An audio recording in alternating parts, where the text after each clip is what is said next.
Today I am discuss about English Language 1 for CUT UG। हम लोग यहाँ पे देखते हैं सिलेबस CUT UG के लिए, इंग्लिश लैंग्वेज के लिए सिलेबस क्या होने वाला है। तो आप लोग यहाँ पे देख सकते हैं क्या, अगर ऑफिशियल साइट की बात की लिया जाए किसके लिए 2025 के लिए यूजी सिलेबस हम लोग इंग्लिश लैंग्वेज के लिए देखेंगे 1 कि आखिर हमारे इंग्लिश सिलेबस क्या होने वाला है। चलिए ठीक है, ओके। तो यहाँ पे हम लोग देखा जाए तो यहाँ पे क्या लिखा हुआ है, question from the language section will be from the following topics but are not limited to. ये ऑफिशियल साइट है और इसमें देखा जाए सबसे पहले क्या बोला गया है कि रीडिंग कॉम्प्रिहेंशन। सबसे पहले अगर हम लोग यहाँ पे बात कर लिया जाए तो यहाँ पे क्या लिखा हुआ है, रीडिंग कॉम्प्रिहेंशन। और इस रीडिंग कॉम्प्रिहेंशन में आपको 3 सेक्शन मिलेंगे। कौन कौन से सेक्शन यहाँ पे मिलेगा आपको? पहला मिल रहा है फैक्चुअल, दूसरा मिलेगा नरेटिव और तीसरा जो मिलेगा आपका लिटरेरी। यानी कि जो आपके अनसीन पैसेज हैं रीडिंग कॉम्प्रिहेंशन, इससे आपके क्वेश्चन आने हैं। हम आपको आगे भी बताएंगे कि किस सेक्शन से कितने मार्क्स आने हैं। डिटेल सिलेबस आपके सामने हम रख रहे हैं, ठीक है। तो ये है ऑफिशियल साइट का, आप लोग देख सकते हैं यहाँ पे साफ साफ लिखा हुआ है कि there will be 3 types of passage maximum 300 words. तो 300 वर्ड्स ये आपके पास वर्ड्स हैं। जैसे यहाँ पे हम लोग बात कर लिए किसकी, फैक्चुअल की बात किया गया, नरेटिव की बात किया गया, लिटरेरी की बात कर लिया गया। नेक्स्ट लिखा हुआ है आपका कि वर्बल एबिलिटी। वर्बल एबिलिटी में आपको क्या क्या देखना है दोस्तों, rearranging the parts, match the following, choosing the correct word, synonyms and antonyms. ये है आपकी ऑफिशियल में सिलेबस में इतना ही दिया हुआ है। हम क्या किए हैं कि जो प्रीवियस ईयर क्वेश्चन है, प्रीवियस ईयर क्वेश्चन के अकॉर्डिंग देख के हम आपको सिलेबस पूरा एग्जरेट करके बताएंगे कि इसका सिलेबस किस सेक्शन से कितने मार्क्स का होने वाला है। नेक्स्ट अगर हम लोग बात करें तो क्या लिखा हुआ है, अगर हम लोग यहाँ पे पूरा देखा जाए तो क्या बोला गया यहाँ से कि divide your language section in 3 parts. जो आपके सेक्शन है लैंग्वेज के वो कितने पार्ट्स में डिवाइड है दोस्तों? 3 पार्ट्स में डिवाइड है। फर्स्ट ये क्या करे, कोर या base, second vocab, third logical. तो ये तीनों हम यहाँ पे निकाला गया है कि जो आपके 3 सेक्शन ही है यहाँ पे कि कोर या वेश, वोकेब, लॉजिकल, ये आपके 3 सेक्शन है। अब इसको हम लोग 1 बाय 1 करके देखेंगे कि इसमें सिलेबस क्या होने वाला है। तो हम लोग बात करें किसके, कोर या बेस की। तो कोर बेस में आपको सबसे पहले क्या मिलेगा देखने को दोस्तों, यहाँ पे हम लोग बात करेंगे किसकी, क्या कह रहा है यहाँ पे देखिए आप कि कोर वाले हेडिंग में, फर्स्ट वाले में, सॉरी, अगर हम लोग यहाँ पे बात करें किसकी, कोर वाले में बात कर लिया जाए तो कोर वाले में क्या आने वाला है, देखिए सबसे पहले क्या कर रहा है कि वर्बल एबिलिटी आने वाला है, वर्बल एनोलॉजी बोल सकते हैं। जैसे इसके एग्जांपल ये रीजनिंग बेस्ड क्वेश्चन होते हैं, ठीक है। जैसे यहाँ पे क्वेश्चन यहाँ पे देखने को आपको मिल सकता है कि जो मरकरी है वो मरकरी रिलेट कर रहा है फ्लड से। तो आपके पास ऐसे 4 ऑप्शन दे दिया जाएगा, क्या 4 ऑप्शन दे दिया जाएगा और इस 4 ऑप्शन में से आपको कोई एक चूज करना होता है। तो इसको हम लोग बोलते हैं वर्बल एबिलिटी या वर्बल एनोलॉजी, ये आपका सिलेबस होता है। जैसे यहाँ पे आपके पास क्या कर रहा है, मरकरी जो है वो फ्लूइड यानी कि इसकी क्वालिटी बता रहा है। तो आगे क्या कर रहा है कि फीचर, जैसे कि यहाँ पे बात कर लेंगे फीचर जो है वो लाइट से रिलेट कर रहा है कि नहीं, आयरन हैवी से कर रहा है कि नहीं, सैंड ग्रेनरी से कर रहा है कि नहीं। इसी प्रकार से अगर हम बात कर लें यहाँ पे ऑक्सीजन, अगर हम यहाँ पे बात कर लें किसकी, ऑक्सीजन की, अगर हम यहाँ पे ऑक्सीजन की बात कर ले तो ऑक्सीजन, चलिए हमारे तरफ से डी आप लोग ले लीजिए, ऑक्सीजन की बात कर लिया जाए तो ये किससे रिलेट करेगा, ऑक्सीजन गैसेस से रिलेट करेगा, ठीक है। तो ये चीज तो हमारा ऑप्शन ये सही हो जाएगा, ऐसे ही हमको लेना है, ठीक है। फिर नेक्स्ट की बात कर लिया जाए तो नेक्स्ट में आपको उसी में क्या देखने को मिलेगा, spotting error, improvement of sentence. Next क्या आपको कह रहा है कि जो आपको सेंटेंस दिया रहेगा इसको कैसे हम इंप्रूवमेंट करें। जो भी सेंटेंस होता है कुछ ग्रामेटिकल के एरर होंगे, उसमें से हमको फाइंड आउट करना होगा। और एक ग्रामेटिकल एरर आपके कहां से आते हैं, पूरे पार्ट ऑफ स्पीच से आते हैं। जब हम सेंटेक्स पढ़ते हैं सेंटेक्स के पूरे रूल हमको पढ़ना पड़ेगा तो आपको यहाँ पे मिलेगा। जैसे यहाँ पे एक एग्जाम्पल आपको क्या दिया गया कि नो सूनर डिड, ठीक है।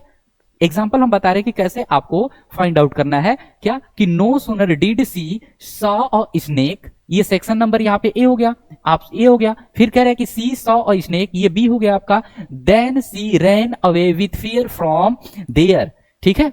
तो ये आपके पास क्वेश्चन है। सेंटेंस पढ़ने में लग रहा है कि सेंटेंस एकदम पूरा कंप्लीटली सही है, बट ये सेंटेंस हमारा रॉन्ग है। क्यों रॉन्ग है आप लोग जानते हैं खूब अच्छे तरीके से, ये हमारे कंजक्शन चैप्टर से है, यानी कंजक्शन चैप्टर से है। और ये कंजक्शन चैप्टर में किससे लिया गया है, कंजक्शन चैप्टर।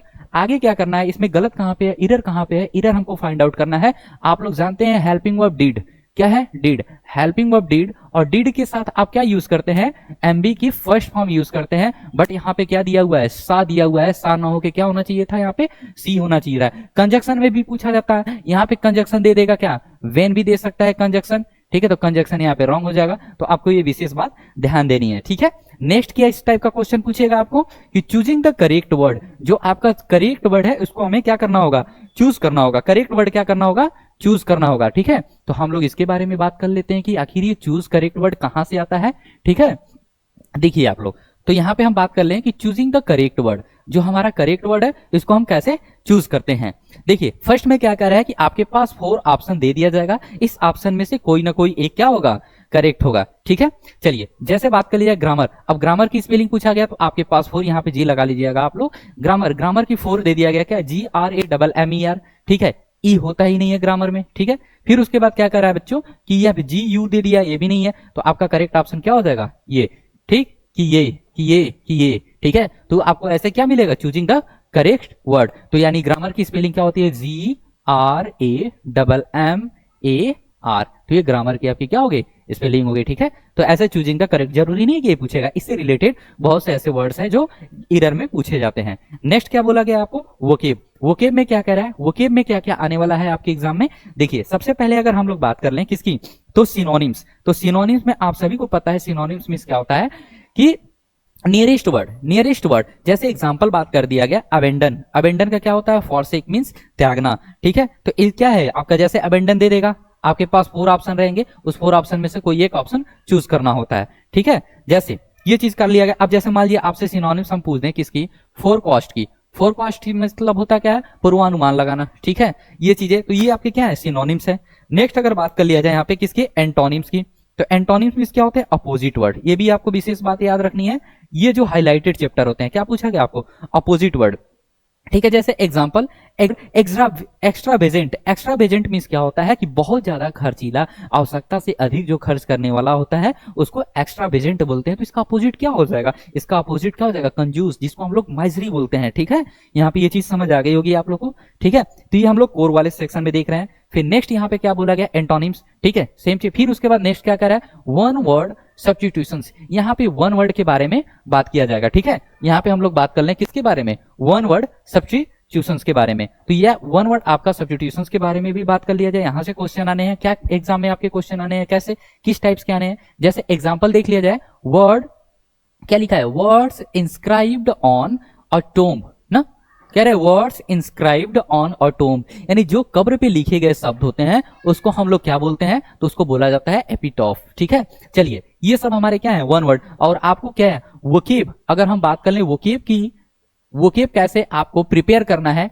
आपको एकदम अच्छे तरीके से वोकेब में नंबर लाने हैं, तो कैसे करेंगे आपको नेक्स्ट वीडियो में पता चलेगा कि वोकेब के लिए हम लोग क्या करने वाले हैं। ठीक है, वोकेब के लिए हमारे पास क्या स्ट्रेटेजी होगी, वोकेब हम लोग कैसे प्रिपेयर करेंगे, ये नेक्स्ट वीडियो में आपको मिलेगा। फिर क्या बोला गया आपसे कि next idiom and phrases. Idiom and phrases की बात कर लिया जाए कि एडियम फ्रेजेस क्या होता है, जो आपके मुहावरे होते हैं, इससे प्रश्न आपके एग्जाम में बनते हैं। जैसे क्या बोला गया आपसे कि an historical day, an historical day means क्या होता है, an important day, an important day एक महत्वपूर्ण डे। तो ये आपके एडियम फ्रेजेस से बन गए। फिर आपको क्या क्या देखना है, होमोफोन्स या होमोनाइंस, जैसे क्या होते हैं, इसके मींस होता है क्या एग्जाम में, कह रहे हैं may be words with the identical pronunciation but the different spelling and meaning. Words के क्या होते हैं, प्रोनाउंसिएशन क्या होंगे, सेम होंगे, बट उसकी एक क्वालिटी होती है कि उसकी मीनिंग एंड वर्ड मीनिंग दोनों क्या होते हैं, डिफरेंट होते हैं। दिस इज कॉल्ड होमोफोन्स या होमोनाइन। ओके, तो हम लोग फिर बात कर लें एग्जाम्पल में। जैसे देखा जाए pronunciation, birth it is correct, and birth same pronunciation but different meaning. Birth means क्या होता है, ये आपकी जैसे बोल दिया गया कि जन्म तिथि। ओके, ये जन्म तिथि हो गया।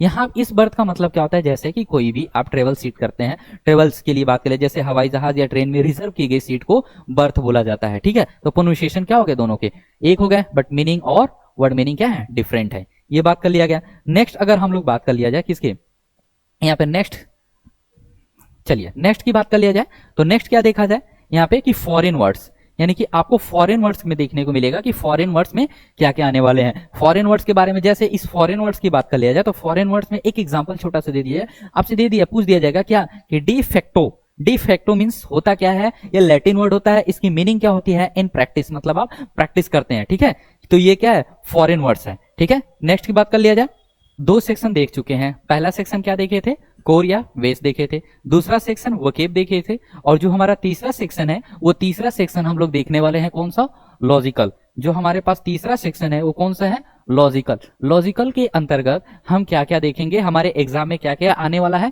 देखिए लॉजिकल में क्या कह रहा है यहाँ पे, तीसरा सेक्शन रीडिंग कॉम्प्रहेंशन, और रीडिंग कॉम्प्रहेंशन में क्या क्या आपको देखने को मिलेगा, रीअरेंजिंग द पार्ट्स। यानी कि यहाँ पे हम लोग बात कर लें किसके बारे में, रीअरेंजिंग द पार्ट्स, ठीक है। और रीअरेंजिंग पार्ट्स ये है। फिर कह रहा है कि रीडिंग कॉम्प्रहेंशन, तो रीडिंग कॉम्प्रहेंशन की बात कर लिया जाए तो इसमें क्या क्या आने हैं, फैक्चुअल आने हैं, नरेटिव आने हैं, लिटरेरी आने हैं, ये देख लिया गया। अब नेक्स्ट हम क्या देखना है, यहाँ पे सारी चीजें बात कर लिया गया था। अब उसके बाद हम लोग कर सकते हैं किसके बारे में, कि रीअरेंजिंग द पार्ट्स। हमारा जो रीअरेंजिंग पार्ट्स है इसको हम अरेंज करने के लिए आपके एग्जाम में आते हैं, और आपको ये भी आगे हम बताने वाले हैं कि किस किस टॉपिक को आप मैक्सिमम कवर करने वाले हैं, जो आपको एग्जाम में अच्छे मार्क्स गेन करा सकते हैं, ठीक है। तो चलिए देखा जाए यहाँ पे क्या बोला गया, रीअरेंज। ये जो हमारे पास सेंटेंस है यहाँ पे क्या लिखा हुआ है कि if you have a sentence with a mistake, आपके पास एक सेंटेंस होगा जो क्या होगा, एक मिस्टेक होगा, और कह रहे rearranging the words sometimes help to fix it. इसको क्या होता है कि जो फिक्स इट होता है उसको रीअरेंज करना होता है, ठीक है। जैसे यहाँ पे एग्जांपल के रूप में हम लोग देखा जाए, क्या एग्जांपल है, yesterday at the store I सा अ न्यू शर्ट। ये क्या है हमारे पास एग्जाम्पल है, बट इसको हमें क्या करना है, रीअरेंज पार्ट्स को करना है। तो इसका ये हमारा जो बना हुआ है इसका कोई मीनिंग नहीं आ रही है, तो इसको हम कैसे अरेंज करेंगे, चलिए देखा जाए। तो क्या लिख सकते हैं यहाँ पे कि हम I saw a new shirt, okay. ये कब, एस्टरडे, जो टाइम पीरियड होता है वो हम लिख लेते हैं किसमें, एस्टरडे। फिर उसके बाद क्या पूछा गया, एट द स्टोर। ये आपके क्या है, रीअरेंजिंग द पार्ट्स हैं। आपको ऑप्शन के अकॉर्डिंग मिलेंगे, तो ऑप्शन के अकॉर्डिंग आप लोग देख लेंगे, जैसे ए दे दिया जाए, बी दे दिया जाए, सी दे दिया जाए, डी दे दिया जाए, ऑप्शन के अकॉर्डिंग हमको क्या करना होता है, रीअरेंज करना होता है, ठीक है। नेक्स्ट देखा जाए तो नेक्स्ट में क्या पूछा जा रहा है, नेक्स्ट की अगर हम लोग बात करते हैं, चलिए नेक्स्ट देख लिया जाए।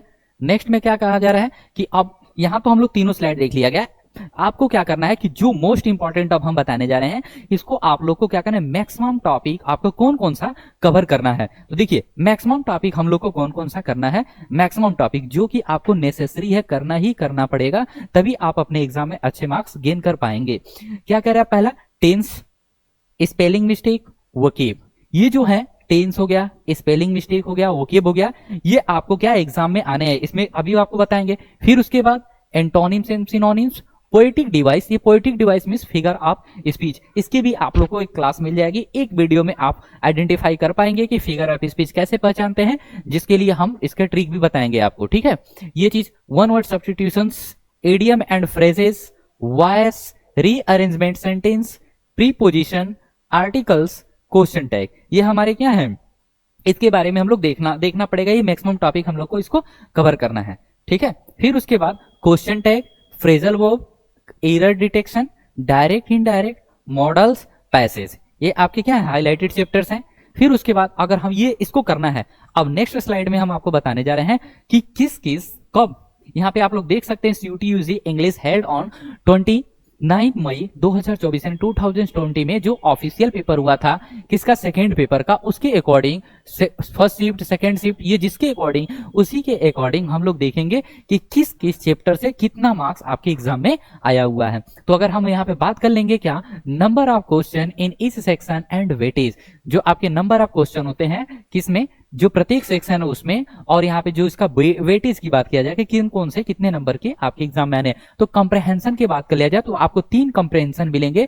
ये जो आपको देखिए, कंप्रहेंशन फर्स्ट जो आपको नरेटिव मिलेगा, कंप्रहेंशन सेकेंड जो आपको क्या मिलेगा, फैक्चुअल मिलेगा, और कंप्रहेंशन थर्ड जो आपको लिटरेरी मिलेगा। यानी कि यहाँ पे हम बात कर लें पैसेज से, जो आपका अनसीन पैसेज है, इस पैसेज से आपको 18 मार्क्स का एग्जाम में आना है। 3 पैसेज आपको मिलेंगे जो हम आपको बता चुके हैं कि किस किस टाइप के पैसेज होंगे। नेक्स्ट बात कर लिया जाए यहाँ पे कि टोटल, फिर उसके बाद हम लोग बात कर लेते हैं यहाँ पे, और एक पैसेज आप लोग 18 मार्क्स और एक लास्ट में और मिलेगा। तो टोटल पिछली बार कितना आया था इस वाले सेक्शन से, जो कंप्रहेंशन है, 23 मार्क्स आपको कंप्रहेंशन से मिलने वाले हैं एग्जाम में, इसको देख लेना है। फिर क्या कह रहा है कि रीअरेंज द पार्ट्स, जो हमारे रीअरेंज द पार्ट्स है, जो सिंटेक्स चैप्टर है, सिंटेक्स पढ़ना पड़ेगा, ठीक है, तभी आप इसको रीअरेंज कर पाएंगे। उससे आपके एग्जाम में टोटल 6 मार्क्स का आया हुआ था, ठीक है। वर्ब, अब वर्ब का क्या है, वर्ब का क्या पूछा जाएगा आपसे, फिल इन द ब्लैंक्स के रूप में पूछा जाएगा। और ये 2 चीजें आप रखिएगा, वर्ब जो देगा वो टेंस और प्लस वर्ब का कॉम्बिनेशन आपको देगा। अगर यहाँ पे हम बात कर लें, इसी में आपको पढ़ लेना होगा subject verb agreement, subject verb agreement, ठीक है। सब्जेक्ट वर्ब एग्रीमेंट पढ़ेंगे तब जाके यहाँ पे fill in the blanks verb को कर पाएंगे, ठीक है। सिनोनिम, सिनोनिम से कितना क्वेश्चन आया था 4 मार्क्स का, एंटोनिम से कितना आया था 4 मार्क्स का, और जो आपका फ्रेजल वर्ब होता है वहां पे 1 मार्क्स का। ये थोड़ा सा इंट्रोडक्शन में हम आपको बता दें फ्रेजल वर्ब क्या होता है। जैसे यहाँ पे बात कर लें डील, ठीक है, जैसे डील दे दिया गया, डील के साथ अगर हम बात कर लें यहाँ पे कि इन भी आता है और क्या आता है विथ भी आता है, तो इसके बीच में क्या डिफरेंट है, ठीक है, ये फ्रेजल वर्ब डिफरेंस बताता है, ठीक है। अगर हम बात कर लें यहाँ पे क्या मॉडल की, तो मॉडल से आपके कितने एक क्वेश्चन आपके एग्जाम में आने हैं, ठीक है। फिर होमोनाइंस या जिसको हम होमोफोन्स बोलते हैं, ये मैच द फॉलोइंग में क्वेश्चन पूछा जाता है। एक नहीं, 4 आपके पास ऑप्शन रहेंगे, ए बी सी डी, आपको मैचिंग कराना होगा। तो एक भी अगर आपको होमोफोन्स नहीं आ रहा है तो आपका मैचिंग रॉन्ग हो सकता है, तो आपको होमोफोन्स भी देखना होगा, ठीक है। फिर उसके बाद टेंस, टेंस में कितने क्वेश्चन आपके आ रहे हैं 2 नंबर के, 2 नंबर के टेंस में आपके आ रहे हैं क्या हेल्पिंग वर्ब के रिगार्डिंग आपके क्वेश्चन आएंगे कि हेल्पिंग वर्ब है, इस हेल्पिंग वर्ब के अकॉर्डिंग जैसे आपसे पूछ दिया जाए कि जैसे यहाँ पे आपका हैज, हैव और हैड, ये 3 आपकी हेल्पिंग वर्ब ऐसी हैं जिसके साथ एमबी की कौन सी फॉर्म, थर्ड फॉर्म आती है, तो इसको जैसे ये हेल्पिंग वर्ब के अकॉर्डिंग आपको मिलेगा फिर इन द ब्लैंक्स के रूप में। फिर क्या कह रहा है नेक्स्ट, वन वर्ड सब्स्टिट्यूशंस, ये भी आपको मैच द फॉलोइंग में आना है 1 मार्क्स का। प्रीपोजिशन, जो प्रीपोजिशन आपको मिलेंगे कॉन्सेप्ट वाइज नहीं मिलेंगे, फिक्स प्रीपोजिशन आपको मिलेंगे, तो आपको लर्न करना है केवल कि फिक्स प्रीपोजिशन क्या आने हैं। जैसे, ठीक है, जैसे अगर बात कर लीजिए फिक्स प्रीपोजिशन, जैसे आपसे पूछ दिया जाए कि असेम्ड, असेम्ड के बाद आपका कौन सा प्रीपोजिशन आता है, ऑफ आता है, ठीक है। ये सब सारी चीजें फिक्स प्रीपोजिशन आती है, इसके बारे में हमको देखना है। Idiom and phrases, idiom and phrases से 1 क्वेश्चन आपका आना है, और कंप्रहेंशन से हम आपको बता दिए कि टोटल 23 मार्क्स आना है। अगर सारी सेक्शन को आप ऐड करेंगे तो आपके पास 50 क्वेश्चन आएंगे। जो 50 क्वेश्चन है, प्रत्येक क्वेश्चन आपको 4 नंबर मिलेंगे, तो 200 मार्क्स आपके एग्जाम का प्रश्न बनने वाला है, इसको देखिएगा। और इससे रिलेटेड, सीयूटी से रिलेटेड आपको टॉपिक वाइज के लिए आप लोग हमारे नेक्स्ट वीडियो का वेट करते रहिए। तब तक चैनल को लाइक, सब्सक्राइब एंड शेयर करिए। Thank you so much.